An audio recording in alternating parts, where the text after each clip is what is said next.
Hello everyone, I hope you're all doing well. Today I thought it would be fun to do a bit of a maker's gift guide. Really, these are just a bunch of great tools and products, most of which I've discovered within the last year, although there are also some longtime favorites that overall just happen to possibly be able to make great gifts. I've done these for many years about art supplies on my other channel, but never specifically one about the prop building and 3D printing side of things. So this is going to be exciting. We have a lot of cool stuff to talk about, so let's just jump into it. First off, in terms of the actual 3D printer side of things, there's so many great machines out there that I really don't want to focus on just a handful of them, because I feel like at this point people probably have sort of formulated an idea of the machine that they might be looking at getting. So overall, I just wanted to at the beginning here do like a general recommendation that the Black Friday sort of time is one of the best times that you can ever look at buying a 3D printer,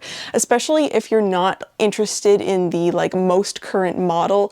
You can get absolutely incredible discounts on past machines, and even current models, there's great discounts. So I just wanted to put that out there. I'm pretty sure even I bought my very first 3D printer on a Black Friday sale. So if you're looking at buying your very first 3D printer or are looking at adding a machine to your printer collection, then this is definitely the best time to do so. But since we are on the topic of 3D printers, I do have some accessory recommendations of varying types. First thing I wanted to mention would be additional resin vats. Now this could be great if you are maybe buying your first resin printer or buying a new machine.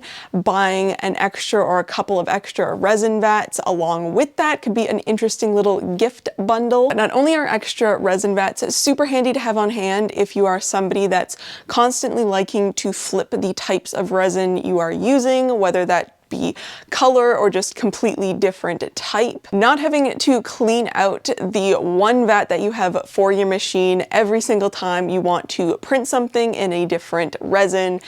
It's very convenient. But the reason that I'm even more of a fan of having extra vats on hand is because if anything happened to the FEP sheet where you needed to change it, but you also really needed to start a print job, you have extra resin vats ready to go, fully installed with a FEP sheet that you can just put into your machine and then start that print job immediately without having to worry about, if you have the extra FEP sheets on hand, the time that it takes to change that FEP sheet out, because it is quite a lengthy process even on the smallest resin vat. It only gets more and more time consuming as you get larger and larger printers. That extra vat has saved me many a time, and I've always been super grateful that I've had one available for me to just start using immediately. Vat sizes are very machine specific, so if you are someone that is considering buying this for somebody, you're definitely going to want to know what type of machine they have so that you can make sure that you're getting the right vat for that printer. Sticking with the resin printer theme of things, my next possible gift idea would be a resin printer heater. Now I have two different types of these on various machines in my workshop. Neither one of them are actually marketed as a resin printer heater, but both of them do a very good job at it. Now the whole reason you would even consider using a resin printer heater is because resins like performing better when they're warm. A lot of the ones that I've seen hover around the recommendation of 25 degrees Celsius. Some are even warmer than that, which depending on where you typically use your resin printer, that could be a very different temperature to the overall environment. So just in general, the warmer the resin, the better it will perform. Warmer resin is more liquidy, so it likes printing easier. The support structures, in my experience, actually sometimes become even stronger and therefore are more supportive for the objects. You really want to be conscious of the temperature that you're printing at, because it can be the difference between a successful and failed print job. The first type of heater that I've used in my printers is a lizard heating pad. Typically, I believe this is a type of heating pad that you would put under a lizard's enclosure to keep the ambient temperature of its habitat the correct temperature. So the nice part of both of these actually is that they don't ever get too hot. They're not getting hot to the point that you could accidentally start melting the shroud if it's plastic or anything along those lines. They are overall a fairly safe method at being able to look at heating the environment of your resin shroud. The lizard heating pads do come in different sizes. I will look up what size I have stuck to the back of my Mono X shroud, but it fits absolutely perfectly. I don't remember if it came with or you can buy one of the temperature probes that will then control, like shut it off once it hits your set temperature, which is a nice bonus feature because then you can make sure that it's staying at exactly the temperature that you want it to without going overboard if you are concerned about the temperature that the pad is reaching. I can't remember off the top of my head the specifics of the pad that I have and what temperatures that it can reach, but an even easier solution is a fermentation band. This again is quite similar in execution to the lizard heating pad, but this actually will wrap around the vat itself. I know the fermentation band only can reach 25 degrees Celsius and thereabouts, so for you that might not actually be keeping the temperature as warm as you need it to be, depending on what type of resin you're using. And it does also work off of the concept that the vat you're using is metal and can transfer heat, as opposed to the lizard heating pad is actually fully warming up the shroud area of the resin printer. Now, depending on where you keep your resin printer, these might not actually be able to raise the enclosure temperature enough. I've typically used them in the basement, so I've seen it take it from like 16 or 17 degrees Celsius up to 25. So that's not a massive jump. So if you're maybe having it in your garage and it's like hitting 10 degrees or lower, then you might need to look at something that can produce even more heat. But both of these are pretty easy installations and easy options if you are somebody that is concerned about the temperature that you're printing at, and or just want to know for certain that the resin is staying at the most ideal temperature. To sort of go along with that, various companies make these resin printer covers, I guess is probably what they're considered, but they are this like a cover that goes over the shroud. They tend to have the heat reflective material on the inside, and especially on my Mono X, the plastic really will just let the heat sort of escape. So to really keep more of that heat in there and not have the lizard pad working so hard, just slipping this cover over the shroud can help it hit a couple of degrees even higher, much easier than without it. Along the same veins are the FDM version of enclosures. Again, they have that heat reflective material that you can stick an FDM printer into one of these of the varying sizes depending on the size of machine that you have, and it will help stabilize the surrounding temperature for the printer. If you are someone looking at maybe expanding into printing with ABS, then you're definitely going to need an enclosure of some sort to stabilize the surrounding ambient temperature. But even if you are just someone printing in PLA and maybe have your machine in a basement or somewhere where it can get colder, looking at having one of these easy little tent enclosures can be super helpful. It will help the machine maintain the temperatures that it needs to hit. And, you know, it's a fairly easy and inexpensive option if you're looking at maybe experimenting with printing in an enclosure, and also maybe don't want the hassle of having to concoct some sort of structure on your own. The last sort of a printer setup accessory that I wanted to mention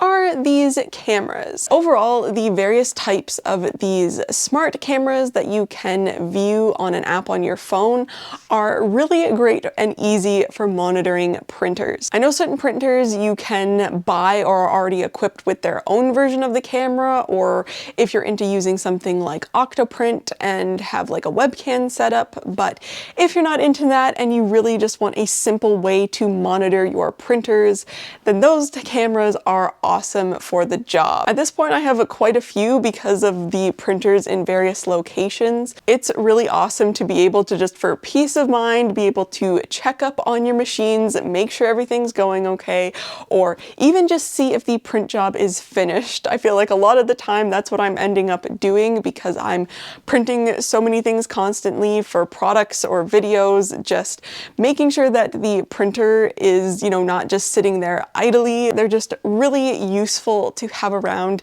easy to set up. I have one in like the corner of my closet that has a bunch of printers, so it can monitor multiple printers at once, which is the benefit of those as opposed to the more specific printer cameras. At various points, I've had them monitoring resin printers to make sure they're functioning as they should. Because these cameras are generally marketed as security cameras, they also have really great night vision built in, which is super helpful when you want to check on a print job in the middle of the night and there's no lights on in the room. It means you can actually see if the print job has failed or not. So a bit of an unusual one, but I use mine all of the time, so I wanted to mention it. Next thing I want to mention is this stuff. This is the Superflex resin, and it's literally like liquid silicone that you can print with. I would not recommend printing with this on its own. I don't actually think it would work because it is so flexible and stretchy, but you can mix this stuff into any other resin and it makes it so amazingly flexible. I mixed this with Tenacious and F80 resin, which is also a very flexible resin, although it's more like rubber flexible as opposed to silicone, and this is how I made IG's gaskets. So thanks to this stuff, his printed gaiters flex just as much as the actual rubber ones that I bought for other parts of his body.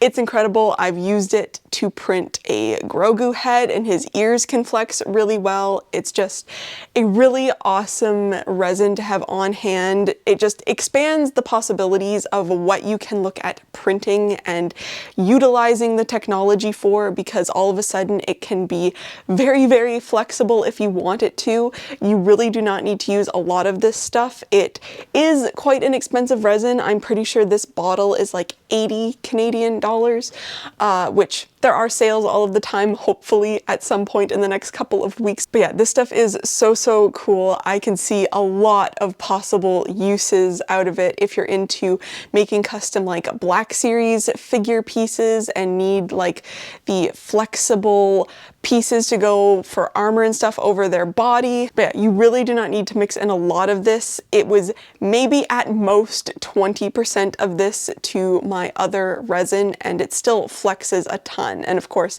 you can obviously modify that mixture if you need it even more flexible or less flexible. Yeah, highly recommend picking up some of this Superflex resin if you are into printing things or looking at printing things that really need some sort of flexibility. For the filament printer side of things, I wanted to mention these sets. There are a lot of companies now that are coming out with these 1/4 kilogram little spools.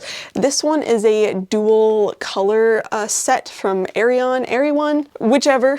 I obviously used one, so there's not one here, which is why there's only 3 spools, but there were 4 spools, and it gives you a really decent amount of filament to look at printing something cool out of, but not giving you such an excessive amount that you're never going to use. So this particular set was like the split filament of black and a different color in silk. So this one is a purple and black silk. Not sure, because it's got packaging on it, how well you're going to be able to see this. So there's a purple and black silk, a gold and black silk, and a red and black silk, and I used the green and black silk for one of those crocheted ghosts. But I've seen a lot of different sets of these online, and I think it'd make a really cool gift. Again, it's just a nice amount of filament without being excessive, because I would never personally buy a whole roll of these different, more fancy filaments. I'm just not really into using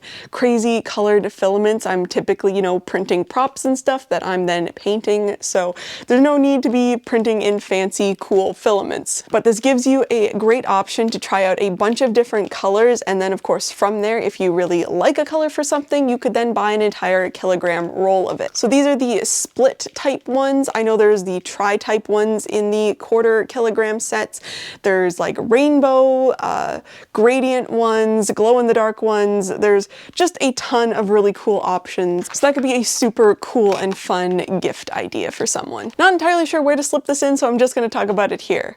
Bed weld. So this is a 3D printing adhesive. So in this case for FDM printers, you know, you put this on the bed, it helps different types of filaments adhere to the bed a lot easier, or in some cases not ruin the bed if it will be too much of a bond if you printed directly onto the particular type of printing surface. I know you can just use normal glue sticks, but this stuff is like a liquid and the applicator is really nice, and anytime I'd use a glue stick, I always found that you would get like the lines and it would like pill up and create these like blobs on the bed surface, which in some cases would then transfer onto the print, and it just wouldn't always look great. But because this is like a liquid, it's really easy to spread pretty smoothly across the build plate, and it makes everything stick so well. So I wanted to just mention it here because I have really been enjoying this lately, and it could be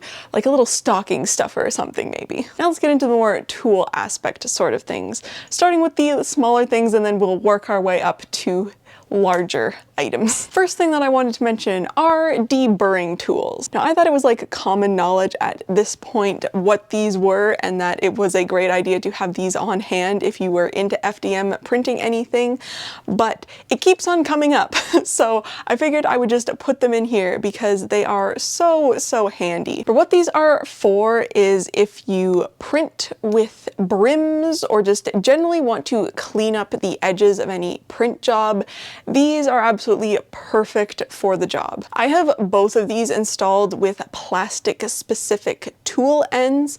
You will typically see them with the probably copper ends, since most of the time the deburring tools are meant to hollow out and like clean up the edges of cutting pipes, and so they tend to have the different materials and be like more of the metal aspect of things. So the most typical ends have a much more bulbous end than these ones, and they will work fine for cleaning up 3D prints, but the plastic specific ends work even better since they have much more of a fine point to them. But these are really inexpensive and just an invaluable tool to have on hand to clean up prints. Next, I wanted to talk about my new favorite knife. This is a Vivid cutting knife. I believe it is typically used for cleaning up vinyl and like vinyl wrapping. The reason this is now my favorite knife, and I own multiples of already, is because it is a retractable knife that uses the very typical craft knife, X-Acto knife sort of blade end. So that's a great safety feature to have with a knife. You don't have to worry about losing caps or possibly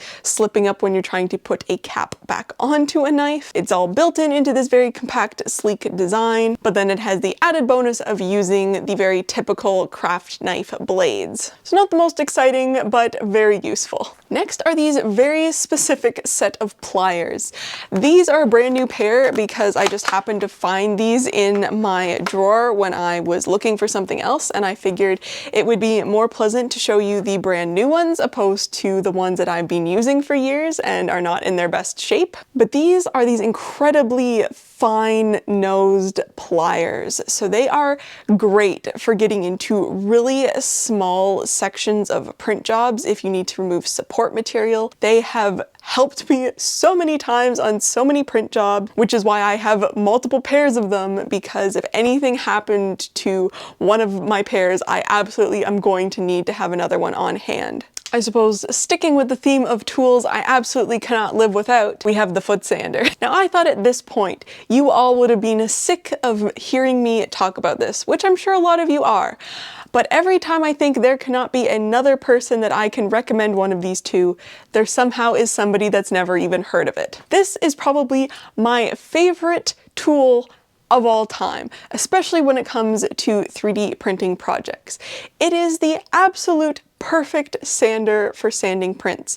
I have tried everything. Dremels do not do the job well. Sandpaper, yes it works, but goodbye arm. Or as opposed to this, it has the perfect amount of torque, is super stable, so it is strong enough to withstand the pressure of you actually applying it to a print job. It has never melted one of my prints when I've been using it. It's just the absolute perfect thing to use. At this point, I've probably convinced hundreds of you to get one of these, and I have not heard a single person come back to me and say it didn't work out for them. So we're keeping the track record strong here, and if you do not have one of these yet, please do yourself a favor if you're somebody that is regularly sanding 3D prints and get yourself one of these. You will, statistically speaking, not regret it. This is actually quite a recent addition to my tool collection, and that is a plastic welder. This is exactly what it says it is. It welds plastic pieces with these various types of staples, I guess you could call them. So they are these small, thin pieces of metal there that you stick in to the end of this gun, for lack of a better description.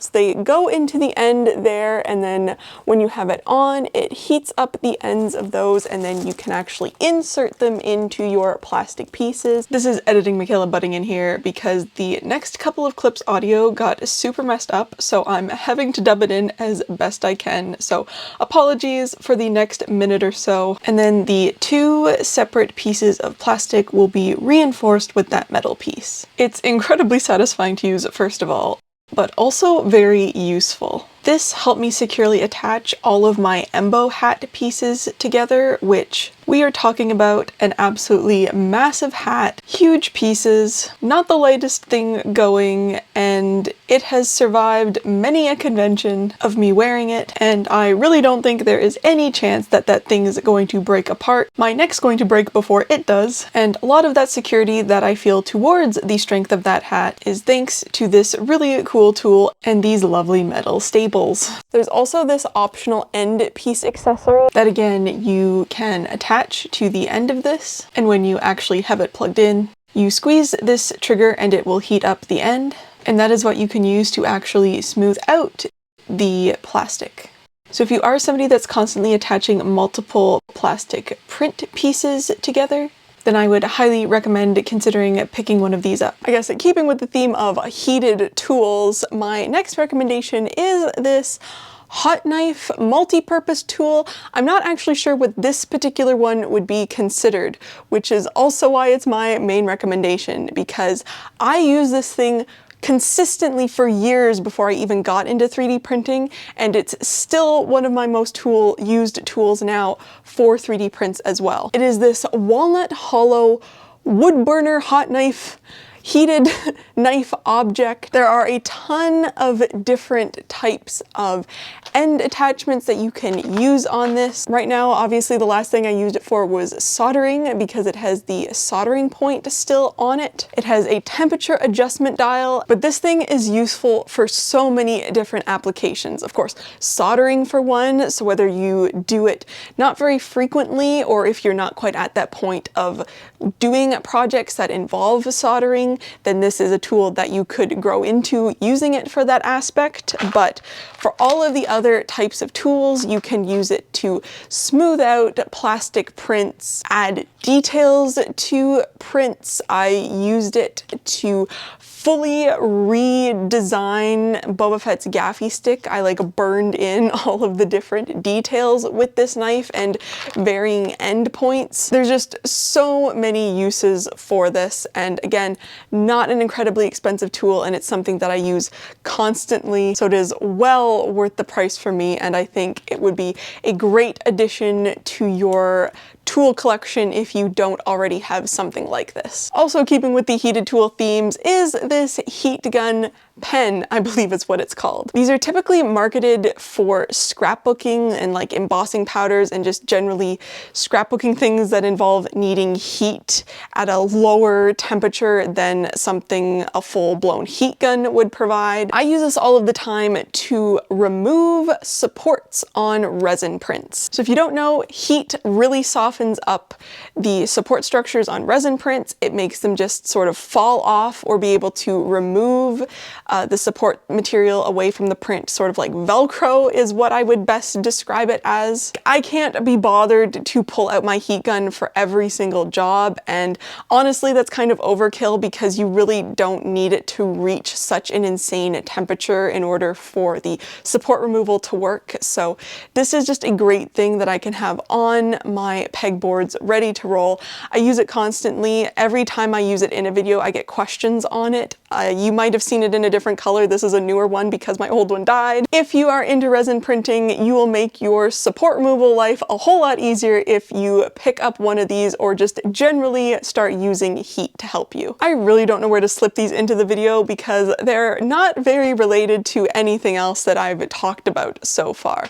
But these are some automatic wire strippers. And this has to be one of my favorite tools. It is just so easy to use. I typically have used this to repair 3D printers and rewire things, change fans out, all of that fun stuff. I do end up using it for the minimal electronics work that I occasionally add to different projects, but probably the majority has been spent on printer repair. Automatic wire strippers are just so convenient compared to the more typical ones that you have to rip off, especially if you're needing to do printer repair, because a lot of the time you do not necessarily have the pull area to be able to strip wires. And so this, as long as you can fit it in, you're just pulling the trigger back and then you have a perfectly stripped wire. So I'm not sure how many of you that these would appeal to.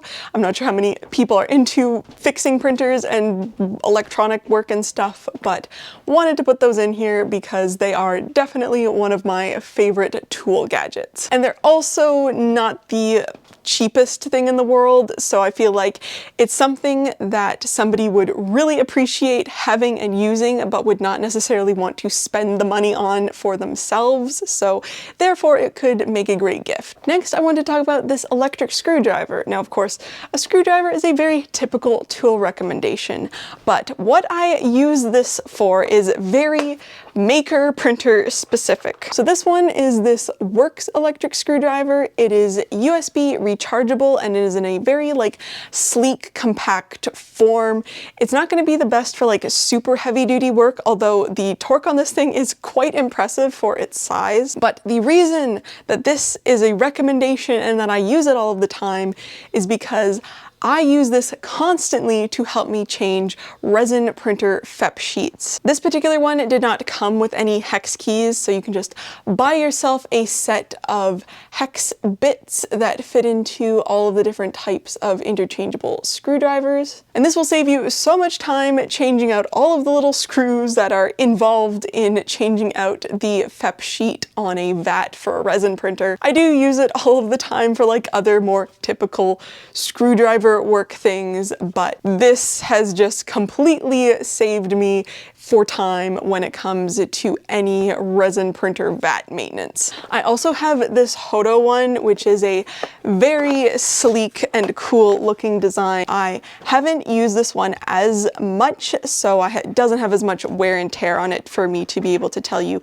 what I fully think of it, but I do really like this one as well. It is like, it's so sleek and cool looking. Again, it's USB rechargeable. It has a light at the end. This one comes with a ton of bits, as you can see in the box that it comes in. So just the overall display of this one also could make it a very appealing gift. The next sort of tool adjacent item that I wanted to mention is my favorite type of apron. I'm going to insert a picture of it over here because I don't have my absolutely disgustingly filthy one with me in my workshop at the moment, but it is this Under NY Sky apron, almost coverall situation, because this thing has legs and it is so perfect if you are somebody that's constantly sanding items, because a lot of the time you are sort of, you know, muscling the object on your lap and then your thighs and legs will get covered in whatever sanding dust of the day. There's pockets on the front, so if you are into having tools on hand all the time, there's also that, but